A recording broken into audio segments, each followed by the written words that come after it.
ஷீரடி, பண்டரிபுரம், மந்தராலயம் ஆன்மீக ரயில் சுற்றுலா. புறப்படும் இடம் சென்னை. பயண தேதி ஏப்ரல் 23 முதல் 27, மே 7 முதல் 11, 5 நாட்கள். கட்டணம் 7,900. பக்தி ட்ரீம் மேக்கர்ஸ் நேயர் அனைவர்களுக்கும் என் இனிய வணக்கத்தை தெரிவித்து, இன்று நாம் பார்க்க இருப்பது மாசி அமாவாசை. அமாவாசை அப்படின்றது ஒரு அமாவாசைக்குமே ஒரு சக்தி கண்டிப்பா உண்டு.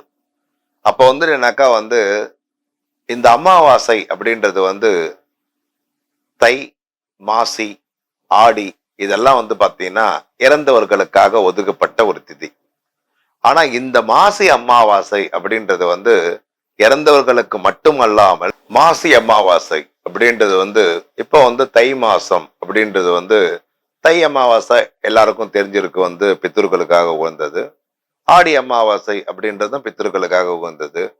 ஆனா இந்த மாசி அமாவாசை அப்படின்றது குலதெய்வம் பர்டிகுலரா பாத்தீங்கன்னா பெண் குலதெய்வமா யாரெல்லாம் இருக்கீங்களோ அன்னைக்கு மாசி அமாவாசையில, அதுவும் 11 மணிலிருந்து 12 மணிக்குள்ள உங்களுடைய குலதெய்வத்திற்கு கொஞ்சமாவது பர்மிஷன் கேட்டு நீங்க என்ன பண்ணுங்க, எல்லா விதமான அபிஷேகங்கள் பண்ணி அதுக்கப்புறம் முடிஞ்சா ஹோமங்கள் பண்ணலாம். உங்களுக்கு என்னக்கா விசேஷமான மாசி அமாவாசையில யாருக்கெல்லாம் அங்காள பரமேஸ்வரி, அதே மாதிரி ராஜராஜேஸ்வரி, இது மாதிரி என்னக்கா நிறைய குலதெய்வங்கள் பராசக்தி சம்பந்தப்பட்ட சண்டி, சாமுண்டி, பிருத்திங்கரா, வாராகி இந்த மாதிரி தெய்வங்கள் எதுவாக இருந்தாலும் சரி. இப்ப சில பேருக்கு குலதெய்வம் இப்படி இருக்கும், சில பேருக்கு பாத்தீங்க அப்படின்னா இதை வாராகி கும்பிடுவீங்க, பிருத்திங்கரா கும்பிடுவீங்க, இந்த மாதிரி இருக்கீங்க இல்லையா. அன்னைக்கெல்லாம் என்ன பண்ணுங்க, கரெக்டா என்னைக்கு வருது அப்படின்னு பாத்தீங்கன்னா 10/3/2024 அன்னைக்கு ஞாயிற்றுக்கிழமை வருது. அன்னைக்கு பாத்தீங்கன்னா சதயமும் பூராட்டாதியும் சேர்ந்த நாள். அப்போ என்னக்கா இன்னைக்கு சதயம் அப்படின்னா சாட்சாத் ராஜராஜ சோழன் அவர் பாத்தீங்கன்னா வாராகி வச்சுதான் அவ்வளவு பெரிய வெற்றியை தேடினார்.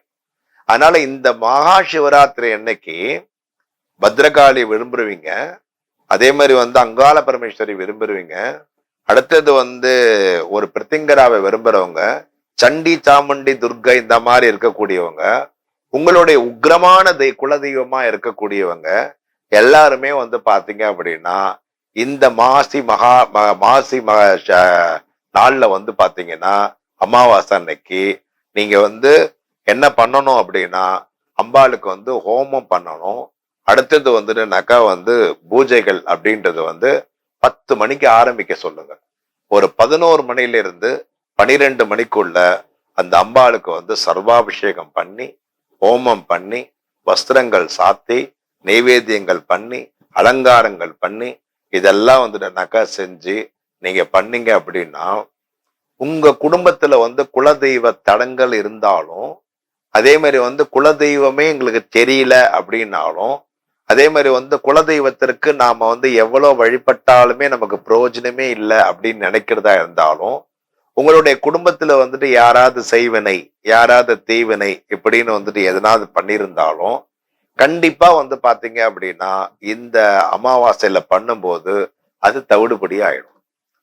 அப்போ மத்த அமாவாசையில நாம ஹோமம் அபிஷேகம் பண்றதை விட நமக்கு என்னக்கா இப்போ சில பேர் பாத்தீங்கன்னா நைட்ல எப்படி கண்ணு முழிச்சு நம்ம பண்றது அப்படின்ற அந்த சோம்பேறித்தனத்தை விட்டுட்டு, இந்த குலதெய்வம் வச்சிருக்கக்கூடிய ஒரு ஐயரா இருந்தாலும் சரி, இல்ல என்னக்கா பூசாரியாக இருந்தாலும் சரி, தயவு செய்து மக்களுக்காக நீங்க கொஞ்சம் கதவை திறந்து பண்ணுங்க.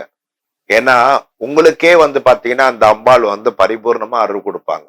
அந்த டைம்ல நீங்க கதவை பூட்டிட்டு அந்த அம்பாளுக்கு எந்த விதமான பூஜையும் இல்லாம பண்ணீங்க அப்படின்னா அந்த பாவம் அப்படின்றது நம்மையே சேரும். அதனால எந்த பூஜை எதுல செய்யணும் அப்படின்றத முதல்ல தெரிஞ்சுக்கணும். அப்போ நாம என்னக்கா ஒரு பூஜை அப்படின்றது சிவராத்திரினா சிவனுக்கு ராத்திரில தான் பண்ணணும். அதே மாதிரி என்னக்கா அம்பாளுக்கு ஒரே ஒரு நாள், அந்த திருநாள் அப்படின்றது மாசியினுடைய அமாவாசை. அந்த மாசி அமாவாசையில பண்ணும்போது பாத்தீங்க அப்படின்னா உங்களுக்கு வந்து பரிபூர்ணமான ஒரு தீர்வு கிடைக்க போறது அப்படின்றத தெரிஞ்சுக்கணும். அதனால எல்லோருமே அவங்கவுங்களுடைய குலதெய்வத்துக்கிட்ட நீங்க போன் பண்ணி இந்த மாதிரி எங்களுக்கு அபிஷேகம் பண்ணித்தான் ஆகணும் அப்படின்னு கேளுங்க. கேட்டுட்டு அந்த அம்பாளுக்கு இன்னொன்னு என்ன பண்றீங்க அப்படின்னா, இந்த வாழைப்பூ இருக்கு பாத்தீங்களா, அந்த வாழைப்பூவை எல்லாம் நல்லா கொஞ்சம் பெருசா வாங்கிக்கிங்க. அதுல உள்ள இருக்கிற பூவை எல்லாத்தையுமே மாலையா கோருங்க. மாலையா கோர்த்துட்டு அதுல வந்து 1 by 1 ஒரு 5 வாழைப்பூ மாலை, நடுவுல ஒரு எலுமிச்சம்பழம், மறுபடியும் வந்துட்டு 5 வாழைப்பூ மாலை, வாழைப்பூ, மறுபடியும் ஒரு எலுமிச்சம்பழம், இந்த மாதிரி வந்துட்டு கோத்து உங்களுடைய அம்பாளுக்கு போட்டீங்க அப்படின்னா உங்களுடைய குடும்பத்துல இருக்கக்கூடிய அனைத்து விதமான வந்துட்டுனாக்கா வந்து தோஷங்களா இருந்தாலும், செய்வினையாக இருந்தாலும், தடைகளா இருந்தாலும் எல்லாத்தையுமே வந்து பாத்தீங்கன்னா தவிடுபடி ஆக்கிரும். இது வந்து ரொம்ப விசேஷமான ஒரு விஷயம். அதனால வந்துட்டு இதை எல்லாருமே கடைப்பிடிங்க. நிச்சயமா வாழ்க்கையில வந்து வெற்றி பெறுவீங்க. இதுல எந்த விதமான மாற்று கருத்தும் கிடையாது. அதனால இந்த மாசி அமாவாசை அன்று இரவு பூஜையே சிறப்பு. அதே மாதிரி வந்து யாருக்கனாவது வந்து ஒரு செய்வனை எடுக்கணும்னு நினைக்கிறீங்க, இல்லைன்னா வந்துட்டுனாக்கா ஏதாவது வந்துட்டு ஒரு நல்ல விஷயங்கள் அப்படி பண்ணணும்னு நினைக்கிறீங்க அப்படின்னா, இந்த மாசி அமாவாசை நைட்டு அம்பாள்கிட்ட போயிட்டு வந்துட்டு உங்களோட கோரிக்கையை வச்சிங்க அப்படின்னா கண்டிப்பா நிறைவேறும். அதனால வந்து அபிஷேகத்தோட ஹோமத்தோட செய்யற இந்த பூஜா பலன் உங்களுக்கு பரிபூர்ண கிடைக்கும் அப்படின்றத உங்கள் முன் வைத்து இவ்வளவு நேரம் இந்த நிகழ்ச்சியை பார்த்து கொண்டிருந்த அனைத்து நேயர்களுக்கும் என் மனமார்ந்த நன்றியை தெரிவித்துக் கொள்கிறேன். அதே போல வந்து அவல், பொரி, கடலை, நாட்டு சர்க்கரை இதெல்லாம் வந்து கண்டிப்பா வேணும். அதையும் மறந்துடாதீங்க. இதெல்லாம் வச்சு பூஜை பண்ணுங்க. வாழ்க்கையில சிறப்பா இருப்பீங்க. நன்றி, வணக்கம்.